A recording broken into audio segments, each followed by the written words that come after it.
1911 मसूरी की ठंडी पहाड़ियों में बना एक शानदार होटल, जहां एक अंग्रेज महिला अचानक मर गई।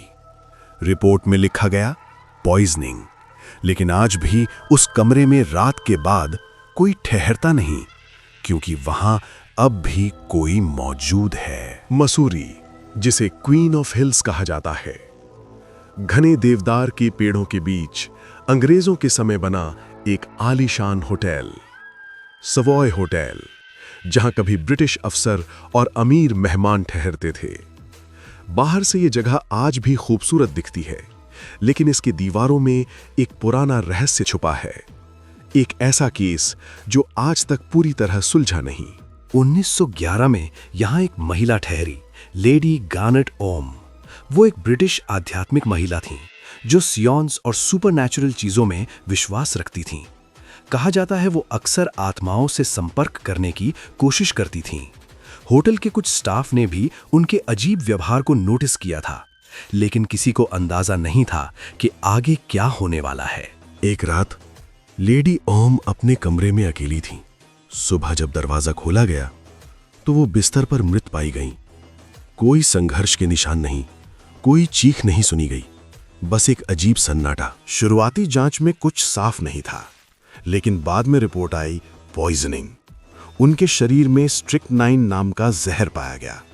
सबसे चौंकाने वाली बात, यह जहर उनके कमरे में मौजूद नहीं था, तो फिर ये आया कहां से? होटल के स्टाफ से पूछताछ शुरू हुई। किसी ने कुछ असामान्य नहीं देखा, लेकिन कुछ कर्मचारियों ने बताया रात में उनके कमरे से फुसफुसाने की आवाजें आती थीं, जैसे वो किसी से बात कर रही हों, लेकिन अंदर कोई नहीं होता था। जांच धीरे धीरे एक नाम पर जाकर रुकी, मिस माउंट स्टीफन। वो लेडी ओम की करीबी दोस्त थीं और उसी होटल में ठहरी हुई थीं। कुछ लोगों का मानना था कि उनके बीच तनाव था, लेकिन कोई पुख्ता सबूत नहीं मिला। केस इतना पेचीदा था कि ब्रिटिश सरकार ने इसे गंभीरता से लिया। यहां तक कि मशहूर जासूस एगाथा क्रिस्टी का नाम भी इससे जुड़ा बताया जाता है। हालांकि आधिकारिक रिकॉर्ड में उनकी भूमिका स्पष्ट नहीं है, लेकिन यह केस उस समय पूरे ब्रिटेन में चर्चा का विषय बन गया था। आखिरकार मिस माउंट स्टीफन को आरोपी बनाया गया, लेकिन कोर्ट में सबूत कमजोर थे। कोई गवाह नहीं, कोई सीधा प्रमाण नहीं, और केस अधूरा ही रह गया। साल बीत गए, लेकिन होटल की कहानी यहीं खत्म नहीं हुई। स्टाफ ने दावा किया रात में कदमों की आवाजें सुनाई देती हैं, खाली कमरों में दरवाजे खुद खुलते बंद होते हैं, और खासकर वो कमरा जहां लेडी ओम मरी थीं। कुछ मेहमानों ने बताया उन्हें रात में किसी महिला की परछाई दिखी, सफेद कपड़ों में, धीरे धीरे चलते हुए, और अचानक गायब हो जाती थी, जैसे वो किसी को ढूंढ रही हो।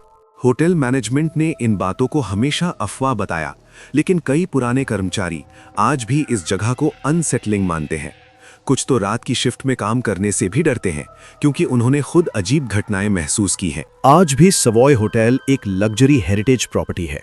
यहाँ मेहमान ठहरते हैं, शादियां और इवेंट्स होते हैं, लेकिन कुछ कमरे अब भी रेयरली इस्तेमाल किए जाते हैं, खास तौर पर रात के समय। कई पैरानॉर्मल इन्वेस्टिगेटर्स भी यहाँ आए। उन्होंने EMF रीडिंग्स और रिकॉर्डिंग्स करने की कोशिश की। कुछ रिपोर्ट्स में अनएक्सप्लेन्ड साउंड्स दर्ज किए गए, लेकिन कोई क्लियर प्रूफ नहीं मिला, बस सवाल और गहरा रहस्य। सबसे डरावनी बात यह है कि लेडी ओम की मौत आज भी अनसॉल्व्ड है। जहर किसने दिया, कैसे दिया और क्यों दिया, इन सवालों का जवाब आज भी नहीं मिला। अगर आप कभी मसूरी जाएं और सवॉय होटल में ठहरें, तो रात के बाद उस पुराने विंग की तरफ ना जाएं, क्योंकि वहां शायद कोई अब भी इंतजार कर रहा है अपने अधूरे सवालों के जवाब के लिए। ये कहानी डॉक्यूमेंटेड रिपोर्ट्स, हिस्टोरिकल घटना, 1911 पॉइजनिंग केस और लोकल लेजेंड्स पर आधारित है, और यही इसे और भी ज्यादा डरावना बनाती है, क्योंकि ये सिर्फ कहानी नहीं, एक अधूरा सच है।